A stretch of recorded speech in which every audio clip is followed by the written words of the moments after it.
welcome back to Room 237 as I continue my marathon of Italian horror and Giallo films. And for this review, it's not just a Giallo, but probably one of the best Giallos that I've seen in a while. Definitely, probably since the Martino films that I did within this marathon. And it is 1972's The Red Queen Kills 7 Times, directed by Emilio Miraglia. Sorry if I had a hard time getting that out. Now, he's an Italian director who is specifically known for his two early Giallo films, which I thought this was the first, and then followed by The Night Evelyn Came Out of the Grave, but this actually came out first. And this actually does feature a character named Evelyn as well. Now, this is the Arrow release. Yes, I know there is a Blu-ray, but DVD was cheaper. It's still Arrow. So it does come with the reversible cover, and as much as I do like that cover, as I've said before, I am a sucker for older covers. So I did flip it.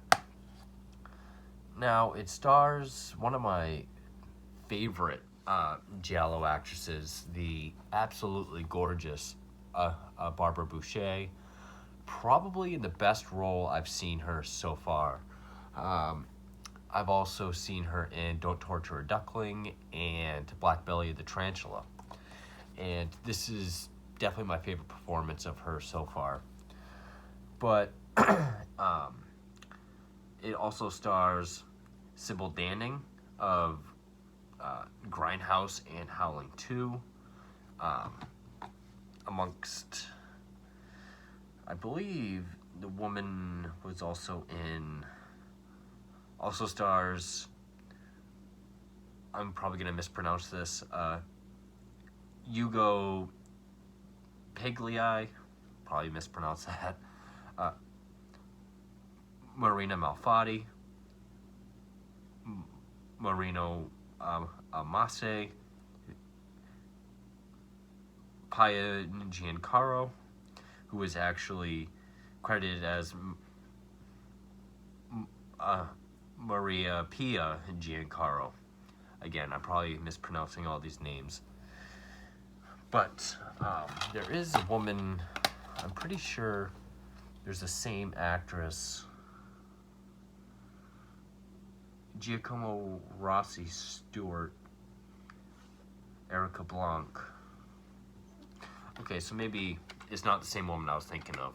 That's on the newer cover of Evelyn. The music was done by Bruno Nicolai, who's done a number of Italian films that I've done. And screenplay was co-written by Miraglia and Fabio Pittoro. Now, this does have one of the best, it's one of the best looking, one of the best stories. Yes, there are 7 kills in this, apart from the initial death in the flashback. This is a Giallo that involves a family legend / curse. It does have a tad of Polanski is our main female character going crazy. Is she the one responsible for what's going on? It's got a lot going for it, and it also has some great Argento-esque camera work.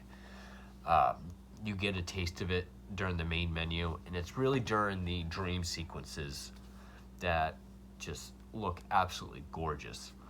Also, shots of the countryside, like the hills and the forest, look great. Very beautifully shot. Now, it opens up with these 2 young girls, a blonde girl and a dark-haired girl. The blonde's playing with the doll. Dark-haired one steals the doll and is taunting the other girl. Eventually, they run into their grandfather's mansion. They come from old family wealth. And the grandfather tells them the legend of the Red Queen, which there's a huge-ass painting of a dark-haired lady in a red cloak and a blonde lady in a black cloak. and he tells the story of the Red Queen and the Black Queen. Red Queen used to taunt and prank Black Queen all her life. They were sisters, till eventually Black Queen couldn't take it anymore and killed Red Queen. And supposedly Red Queen supposedly came back from the dead and continued to taunt Black Queen. So then we find out that throughout their life, we get a montage of them growing up where Evelyn, the dark-haired sister, Red Queen, is taunting Francisca, the blonde-haired sister, Black Queen. And then we catch up to present day, and we find out that during their last fight or scuffle, accidentally, Evelyn was killed. And Francisca and her older sister, Kitty, helped hide the body in the mansion, and they're the only ones that know about it. To the outside world, Evelyn has moved to America.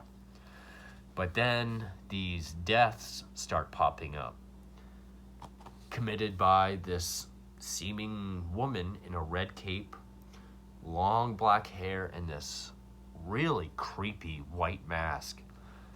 Like, think of like a bucket head with the black hair and just like a red cape with a maniacal witch laugh, and first kills off the CEO or like a head manager of this a modeling agency that Francisco works for, is a photographer for. Which actually, when he gets killed, it's not just we see the killer kill, and very few slashers have done this as well, but the guy gets killed, and it's in like a red light district or escort kind of area. So people are coming to his aid in this really wide shot, and we see the Red Queen running away, sort of in the background. So it's really like the killer's another character that we get to watch. It's not like they only show up for a kill. We see them kill, and then we see them run off into the distance, and it's very creepy how it's done. And so then this one inspector, I want to get the guy's name, Inspector Toller, played by Marino Masse, he's trying to solve the Red Queen kills, and during the composite sketches, people are putting together that it looks a lot like Evelyn. But Francisca keeps saying that's impossible, but she can only say because she lives in America. Like, so what? She could have come back. And she's haunted by the notion that she's still dead. Or is she? Is she back from the dead? Did she not kill her at all, and now she's back for revenge? Is she going crazy, and the guilt is making her do it? It has that Polanski type feel, and we get these great dream sequences where Barbara Boucher is walking through just this wide angle hallway, and in slow motion behind her we see the Red Queen with the running after her with the hair flowing and the cape flowing, knife in hand. These shots of just like going almost like a Kubrick shot, straight down this hallway, this wide shot hallway. The way it's lit and just the set design is beautiful. We get another death of, this girl that also works at the agency. There's like a photo shoot, and she goes to put some wardrobe back in the wardrobe van, and the Red Queen takes off in the van with her inside, but we just see the black gloves on the steering wheel until jumps out, stabs her, and of course it's leading up to the big reveal of Barbara Boucher, Francisca, Toller seems to think it's Francisca's husband, who's played by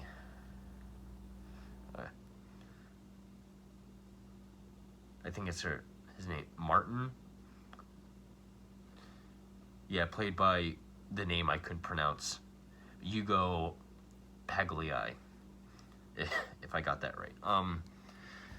He has an ex-wife who's in a mental hospital that Evelyn seems to be visiting. The Red Queen seems to visit.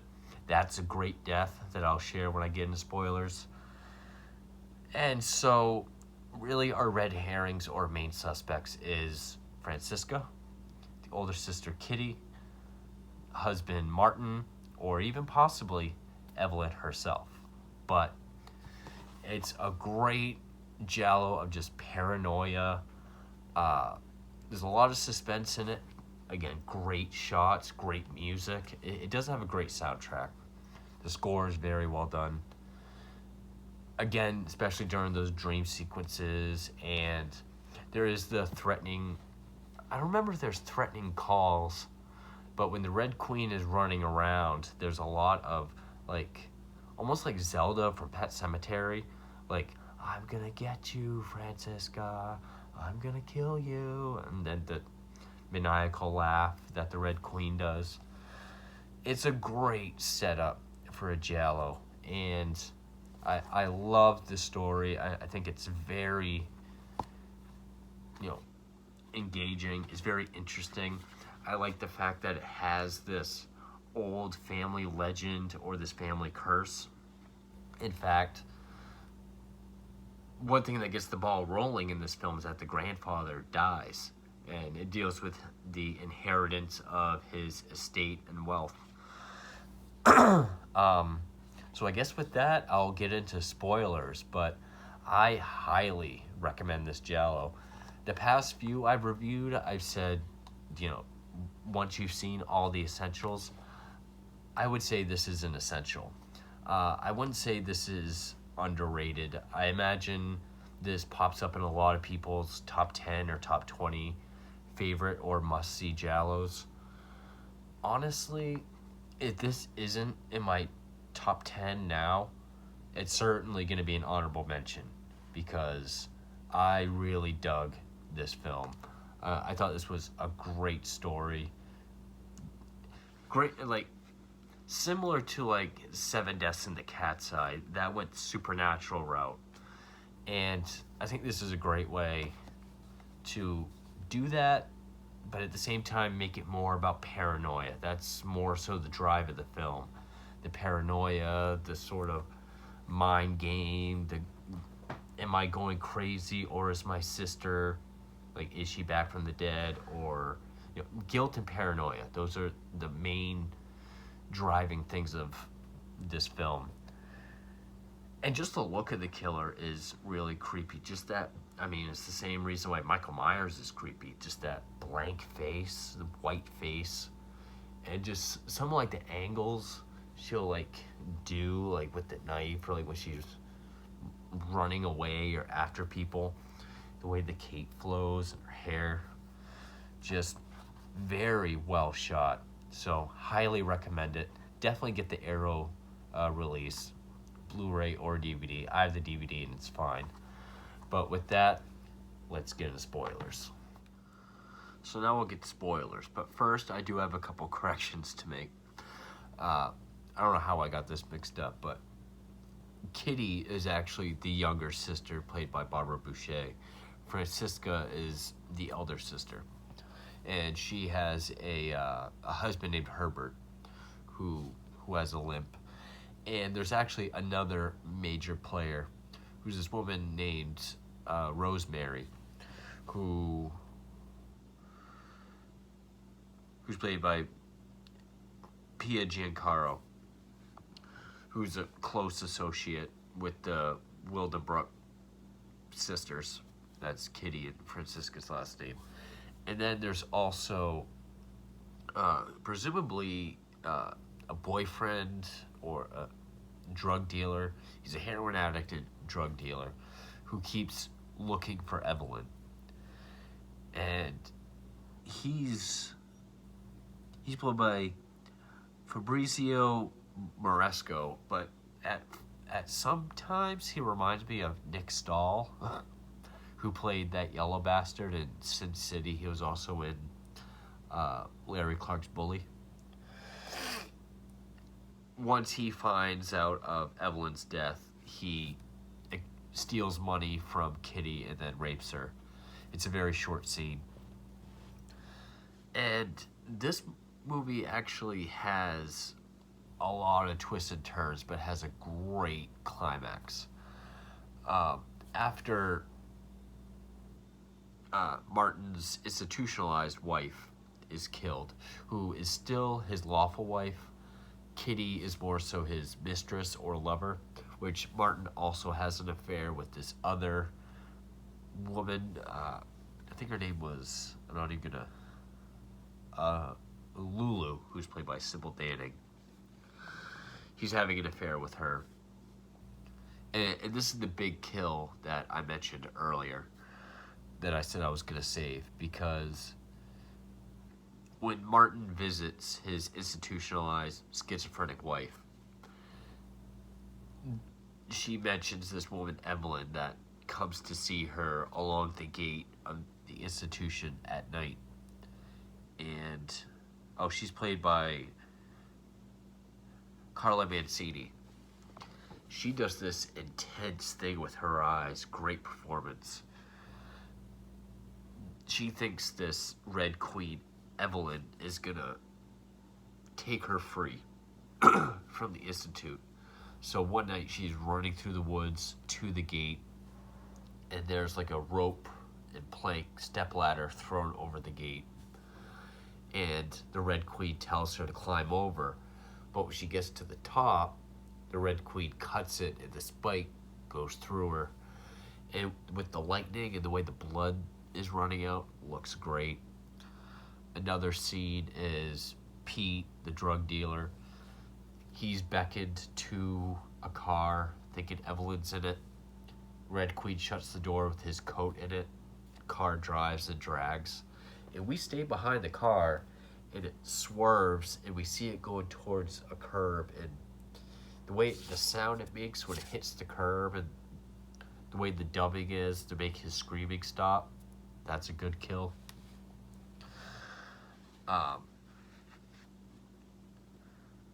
So eventually, Martin is at the Institute, and he's told that wealthy families have had more, that they've taken care of people from wealthy families, and he happens to mention Wildenbrook. So when Martin asks which sister it was, the guy tells him he can't say. So now he thinks, okay, maybe one of these sisters are crazy and committing these murders between Kitty and Francisca. Because it's not up until quite a bit into the film does even he find out that Evelyn was killed. And then there's another point where the woman he's having an affair with, Lulu, she's wearing this pendant. And he's with Kitty. He sees a picture of her and Evelyn as kids, and Evelyn's wearing the same one.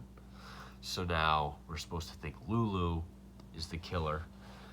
But Lulu goes to this place that has pictures of Evelyn with the wig. We hear the voice. She threatens to tell, like she's in on it, and she's going to tell that she is shot. At one point in the film, Kitty is lured or is walking down into the cellar, and there's this hidden chamber. And then Francisca comes down, and she shows to her Evelyn's body that they stashed away, and it's all rotted. It's like, see, she's still dead. She's not doing the murders. But then at the end of the film, because also in between, the climax takes place in that chamber, but in between is that dream sequence that I mentioned with the slow motion running and that wide shot that looks great. There's also a part where Kitty is like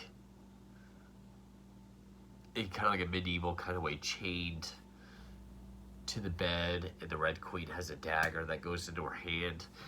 It looks like Herschel Gordon Lewis, like bloodshed. Beautiful. It looks great.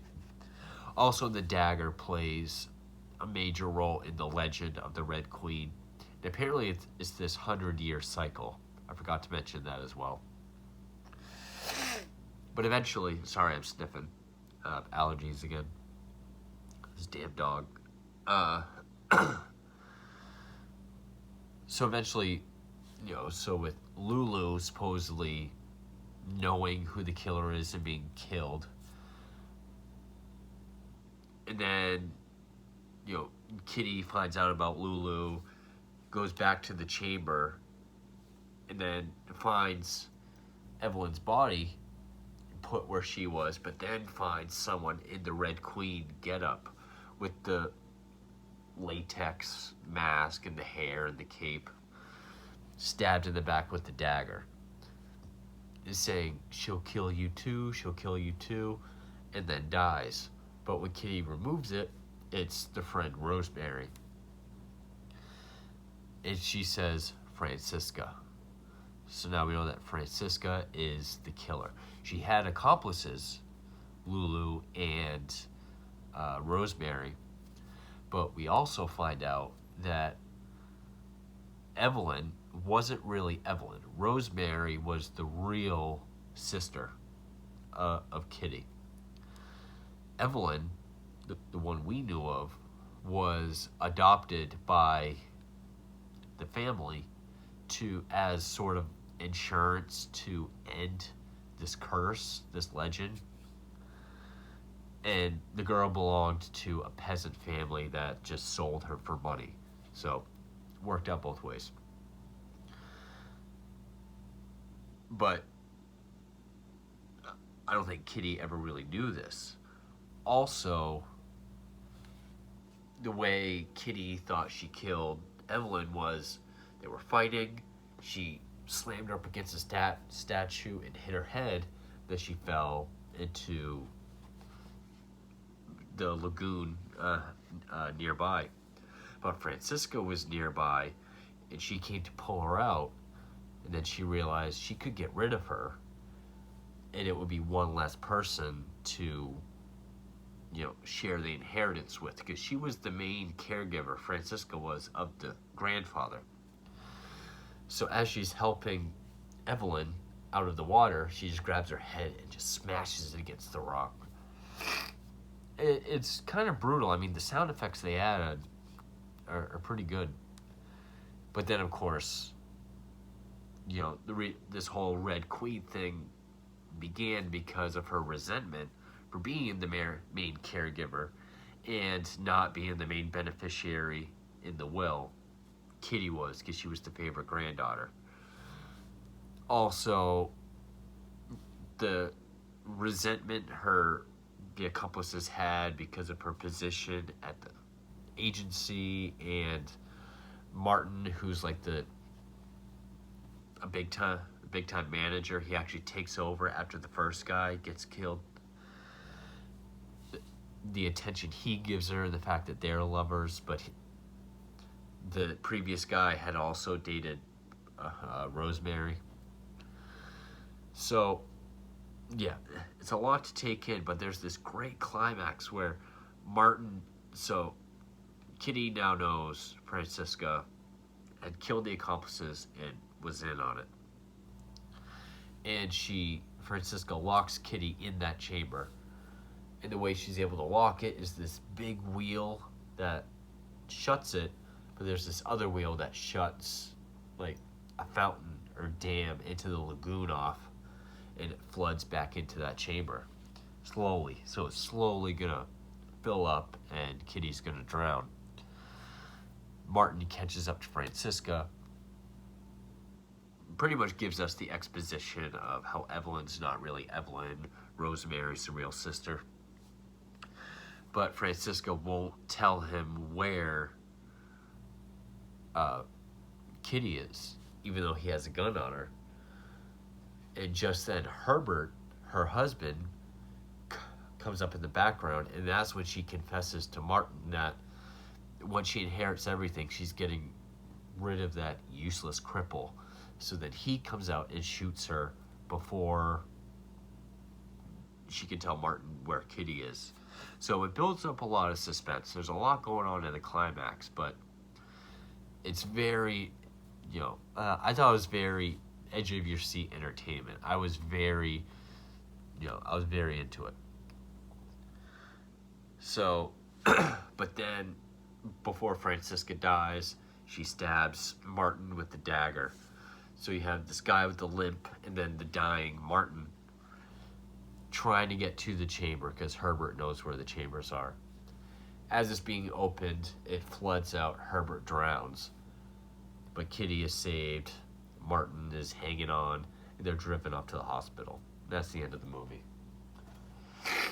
So yeah, I'm sure I frigged up some of the information in this. I mean, it does have a lot. But it's a great story. I love how it's this ancient curse, but it's not supernatural. It's, and a lot of giallos that have inheritance and blackmail tend to be really confusing and kind of bloated, I think. I think this one handled it perfectly. It didn't go a supernatural route, which I think Evelyn Came Out of the Grave does. I could be wrong. There is a big thing about inheritance. Actually, a few different inheritance. I mean, the grandfather, Martin's lawful wife, who's in the institute.